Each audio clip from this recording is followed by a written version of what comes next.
Hi folks, Greg Marchand here. Welcome to another episode of the Virtual Instructor-Led Training Program brought to you by the TechNet Academy. I promised you in the customer buying process in general program that we're going to break down each step of the customer buying process. In this program, we're going to talk about step one, need recognition or recognizing need. Really, really, really important. If you don't take the first step, you're not going to get anywhere. Well, duh. Well, look. This is true in terms of the buying process as well. If the customer's not at need recognition, they're not in the process, right? Because before any of us will buy anything, we've got to feel like the product's going to solve some sort of problem for us, or it's going to do something for us. It's going to resolve some need. Now, we can argue about need versus want, and we'll talk about that, but you've got to remember that sometimes the customer comes through the door with a recognized need already there. An example I used in that other program was, I need tires. They walk through your door, they walk up to the service counter, and they say, hi, I need tires. Well, they already have need. You don't need to take them to need. That's pretty easy. Need recognition's already there. They already know where you are, so they've been through step two, and now you can describe to them their options. The challenge becomes when they come in because they needed tires, or they needed an oil change, or they needed an alignment, or they needed the noise gone, and you do the courtesy inspection and you discover another need. But you discover another need that they don't know they had, that they had no idea that they had. And you've got to create that need. And that's where this step becomes really, really important. Because again, if they're not at need, if they're not at step one, they're not in the buying process. So we got to get them to step one, right? I mean, think about all the really silly things that get sold. There's a whole bunch of stuff, right? And late night TV, right? We all joke about infomercials. At 1:30, 2, 3 in the morning, you can't sleep, you turn the TV on, there's some infomercial about a steamer. A magic steamer for $5.95 plus shipping and handling. There's a reason that those infomercials are on there. The reason is they sell the living daylights out of stuff. How?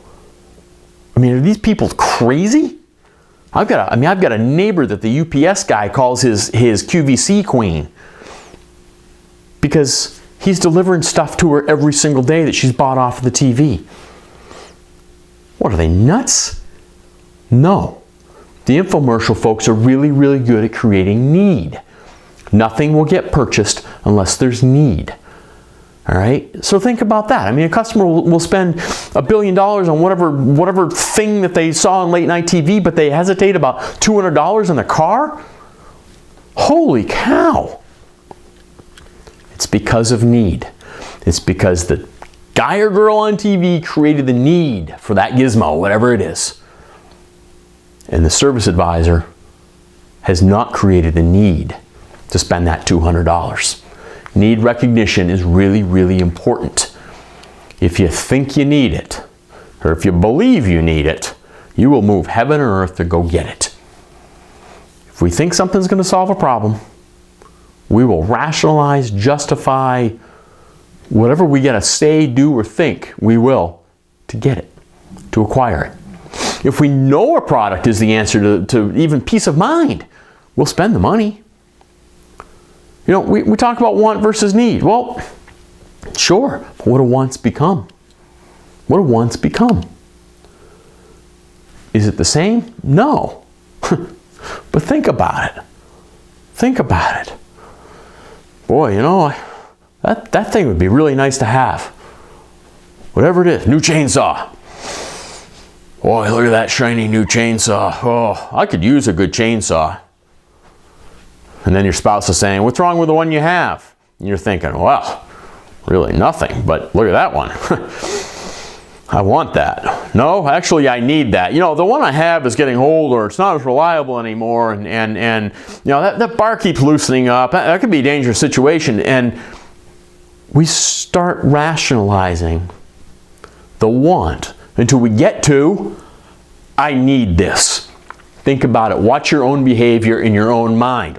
Or maybe you don't want to. We all do it. So where there's want or need, I don't really care. It becomes a need eventually.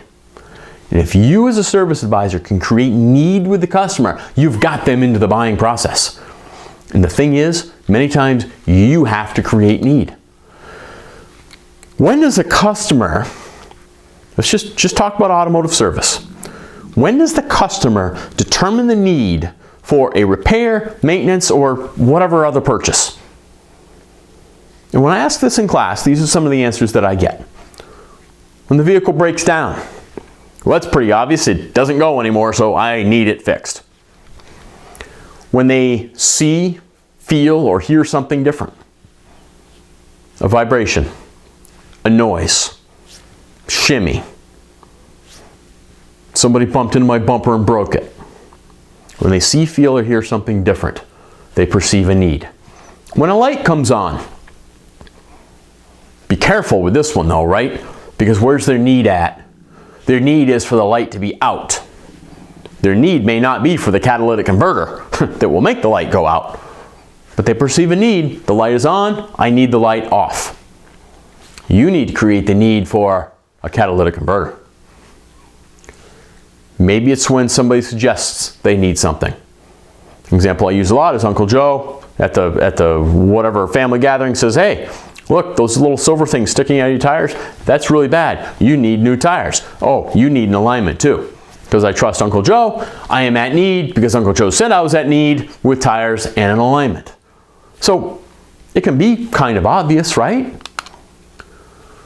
Where is the customer when they perceive the need?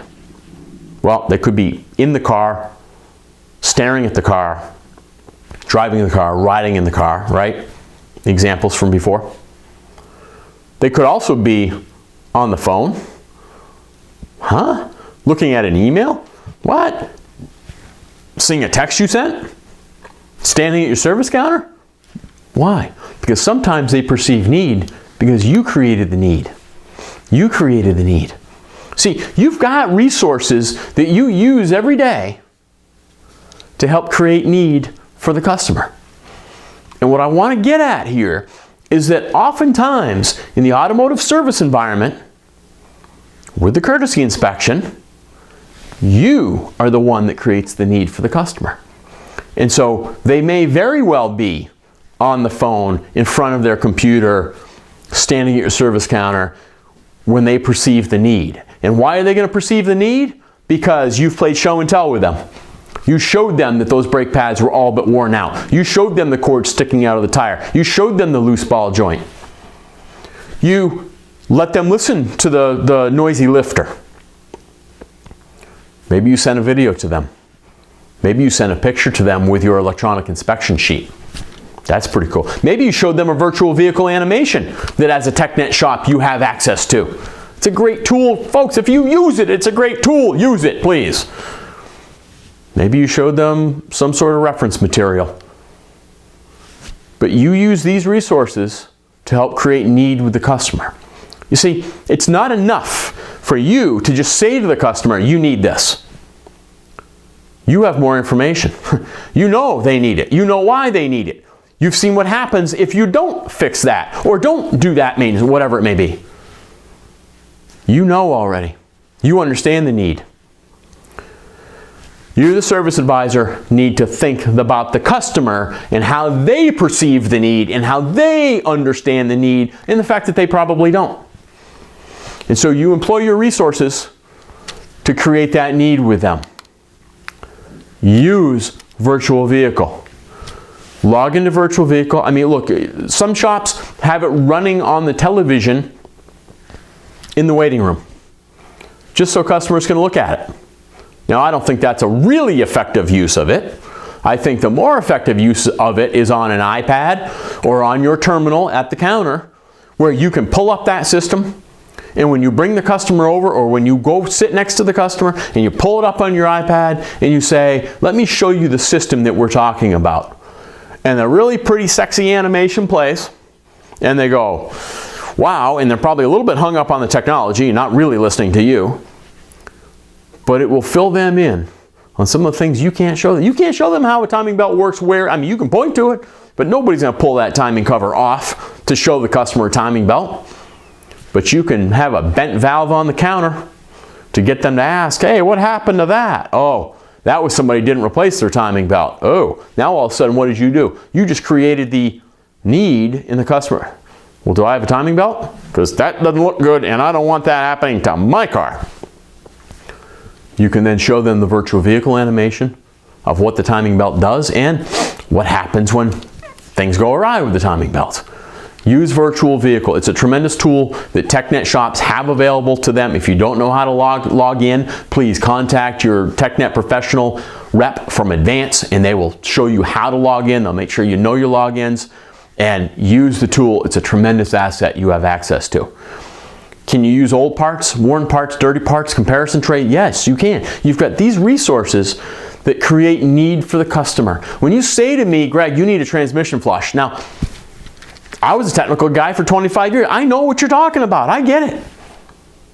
But you say that to my mother, she'll think right away, you're just trying to sell me something I don't need. Because I've heard that about you guys. Just trying to sell me something I don't need. So what do? We take a drop of new transmission fluid, we take a drop of the transmission fluid out of their vehicle, maybe we even do it in front of them, so they know it came from their vehicle. Or maybe we video doing it from their vehicle, so they know it came from their vehicle, and we show them the difference. And we put it as part of the courtesy inspection, we email it to them, we text it to them, and they can see, here's why we're recommending a transmission fluid. At 200,000 miles, since you've never had it done, look at your fluid versus new fluid. Ooh. Yeah, you know what? Go ahead and clean that up. That doesn't look too good. But you utilize these resources to create recognition of need with the customer. Show and tell works fantastically because most customers recognize broke when they see broke. Sometimes they need to hear it. Sometimes they need to read about it. A skill, a tool that you can use that helps over time is to be proactive in creating need. If you can create the need long before there is a need, your sales process is going to go way easier and you're going to get more consistent sales. And really creating need beforehand is educating. All right? It also creates more customer trust because they read it themselves, they saw it themselves, and then when you explain it to them, you're just reinforcing, oh yeah, you know what, I read about it, or I saw that somewhere. They may not realize they saw it in your waiting room, but they did. You know, an example is plant information in your waiting room. Use a binder. Take a 3-ring binder, make it nice, set it on the coffee table. Or you can have just different signage, nice looking signage around your waiting room that explains timing belts and why timing belts need to be replaced. That explains the difference between conventional motor oil and synthetic motor oil and why you might want to consider synthetic motor oil. That tells the customer, what does it mean when your check engine light comes on? By understanding the benefits of preventive maintenance, of synthetic motor oil, of doing your timing belt on the manufacturer's recommended maintenance schedule, of knowing what the check engine light means when it comes on and what the process is going to be when it does come on, by planting these seeds, when it comes time to sell to them, you've already got a little bit of need there. They'll already recognize a little bit of need. And then you reinforce that need. And then you can give them their options. It'll make your sales process go much more smoothly. If the customer discovers it or reads about it or sees it somewhere, it's third-party affirmation, essentially. They start to create the need for themselves, and it will help you sell. And it will get them away from feeling like you're selling them something that they don't need. So think about that. Use your courtesy inspection. This is the tool that you all have. This is the tool that you all use right now. But think about it in the context of creating need recognition with the customer. If I say to you, John, you're doing a fantastic job maintaining your automobile, keep up the good work. You don't need anything right now. Look, everything's green on the sheet. Boy, you feel pretty good about that, right? Now, you come in the next time, and the technician takes some pictures of parts that are getting worn out, or maybe the transmission fluid example I just used, and I can say to you, John, you're doing a fantastic job maintaining your vehicle. The only concern that the technician brought up right now is that you may want a transmission flush. Here's a picture of the new fluid versus the fluid that came out of your automobile. What do you think? I'm going to hold off on that. Okay, great. Just, if you observe any problems, give me a call. We'll talk about it again next time. They come in next time, or maybe you email a follow-up and say, hey, John, remember the photo I showed you from your courtesy inspection? See, you're planting seeds that will grow into customer need. Eventually, he's going to feel like, you know what, I really do need that. Does it take time? Is it immediate? Yeah, sometimes it does. It's not just about today's sale.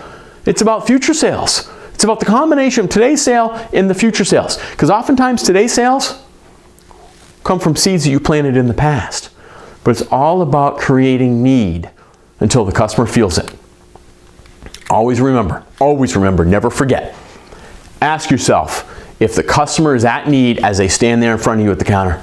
If they're calling about price, the great news is they already are at need. They wouldn't have called you if they didn't perceive they needed something. So watch for the Price Shopper, the Selling to the Price Shopper program in the near future. Because we'll talk about this. The great thing about the Price Shopper is they're already at need. But you need to ask yourself, while you're in your sales process, if they're at need right now. Are they hesitating because they don't feel the need? Or are they hesitating because they don't have enough knowledge about the options? Those are the two reasons that customers hesitate when it gets to purchase decision. Need is very, very powerful. If you can learn to use need recognition to your advantage, it is very, very powerful. Very powerful.